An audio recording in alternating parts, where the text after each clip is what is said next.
Who here has ever assembled IKEA furniture or followed a recipe or maybe remembered PEMDAS from middle school? Marketing, just like so many things, relies on an order of operations.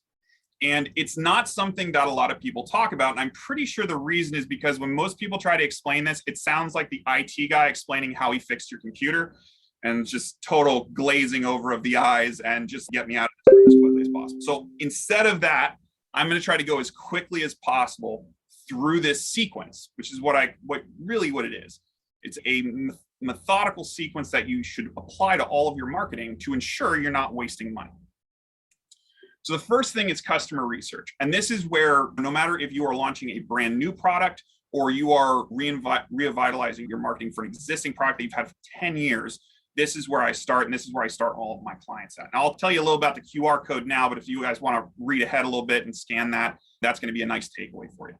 So when it comes to customer research, the biggest thing that you need to figure out is you need to figure out what is the pain that you're trying to solve, right? What are the pains your customer is feeling?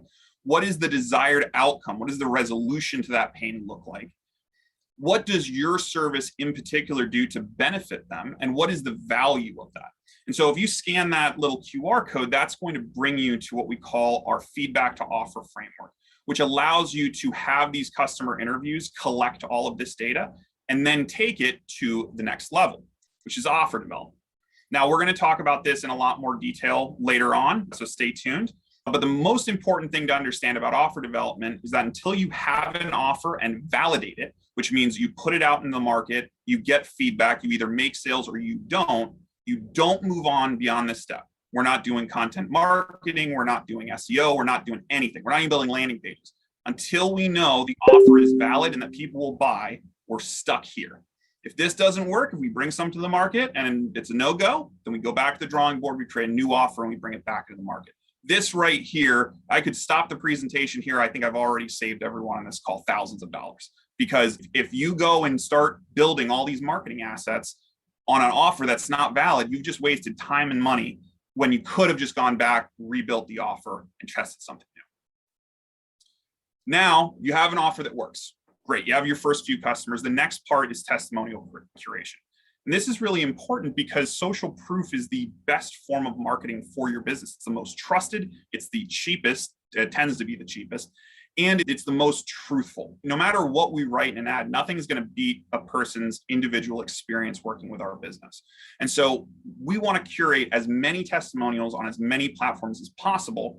And just to show you the power of this, when I first launched my firm, we were running pay-per-click ads, Facebook ads, and all of this. And every single call I would get on would end very similar. You don't have any reviews, you don't have any testimonials. So no, I don't think this is going to be the right fit for me. Now, granted, at this point in my career, I'd been doing this well over a decade, right? I had JP Morgan as a client, and yet I'm being told by the local pizza shop that they didn't really trust what I had to do, right? All my corporate credentials didn't mean anything because they couldn't see the success that they wanted in their business. And so as soon as I got my first, really had to hustle to get my first 5 clients in the program, and they started seeing success, I got those testimonials as soon as possible, put them on the site. The day or the week after, rather, I put those on the site. I closed my next 12 calls in a row, just boom, because that's the power. They were able to go and they were able to see, hey, that's a business owner just like me. That's someone who had that transformational change I'm looking for. And that's the real power. Now, if you don't have any paid customers for this, if this is a new product, give the service away for free. I tell people this all the time and they look at me funny. You want me to give stuff? Yes, give it away in exchange for a testimonial. Have that upfront contract to begin with that, hey, I'm going to do this for you for free. I'm going to let you into my community for free. But after 6 months, after 3 months, after however long, I need you to write me a testimony. I need you to record me a testimony. Is that okay? And most people will keep to their word. If you've provided them value, they'll return that value for you. Now we get to funnel optimization, which is where everybody wants to start, but it's actually, if you notice, it's like midway through this process. So this is where now we know that the offer works. We have customers. We have all those testimonials that is turning into an engine for us to drive even more business. Now we have all of the customer stories. We have their words. We have their feedback. Now we want to take all that and apply it to our landing pages, to our websites, to our any of the funnel-based assets, right? Anything that we're looking to either capture a lead or make a conversion. So after that, we move on to digital content. Again, this is something people start with, but it doesn't make any sense because until we know that we have a landing page that converts or a website that converts, until we know that we have an offer that converts, it's not really going to matter what kind of content we put out there because we don't really know what kind of content we should be producing. Sure, we can go to Answer the Public and look up and look what people are searching for, but that's not really going to tell us what's going to be relevant for our offer because we haven't figured that out yet. Once we figure it out, now it becomes really easy. All of our content should orbit around what that offer is.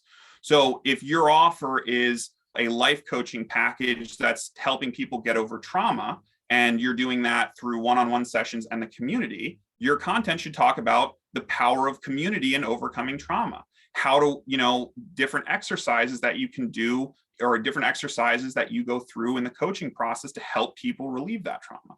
Your content now becomes the story behind that offer. It provides all the context around that offer itself.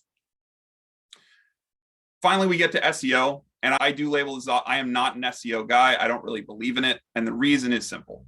With the world we live in now with ChatGPT, the way search and the way we find information is changing so rapidly that any investment you make in SEO right now could very well be a wasted effort in literally the flick of a switch. People right now, you can go to ChatGPT and just find an answer. You don't need to scroll through. And if you've ever spent any amount of time on ChatGPT finding answers and getting that stuff, going back to Google feels a little bit like horse and carriage. It feels antiquated, it feels odd. So why are we investing time and effort and money, most importantly, into a platform that we're not even sure if it's going to be around in 10 years, right? It takes too long. It's one of those things. The only people I recommend this for are when your cost per acquisition, your cost per lead is so high that you have to do this. So I'm talking to you finance guys, SEO, you got to do it. Sorry, that's the unfortunate. If you're an accountant, a CFP, any kind of wealth manager, you're going to have to invest in SEO. Same thing with certain medical fields in certain markets. You're just going to have to do it. Everyone else, not worth the investment. Lastly, we get to print. And the reason I put print on here is a lot of people who print and say, isn't that old fashioned? No one ever uses it. Yeah, it is old fashioned, but it does still work. And it works because the market for print has gotten so small that now if you put something in someone's mailbox, there's a good chance they'll see it. If you hang a door hanger on their house, it's 100% open rate, right? If you're doing like a home services business or if you're building a local community. So print is a really powerful asset. However, very expensive, right? And very prone to failure. If we want to make sure that all of the pieces in the puzzle work first before we go and invest in something like print. Otherwise, you'll end up like me with boxes of unused postcards in your closet that, are never going to get mailed out because you realize the QR code was wrong, or you realize that, oh, that offer didn't really work as well as I thought it would. There wasn't any money in that offer, or I lost money on that offer, whatever it was. So that's the sequence.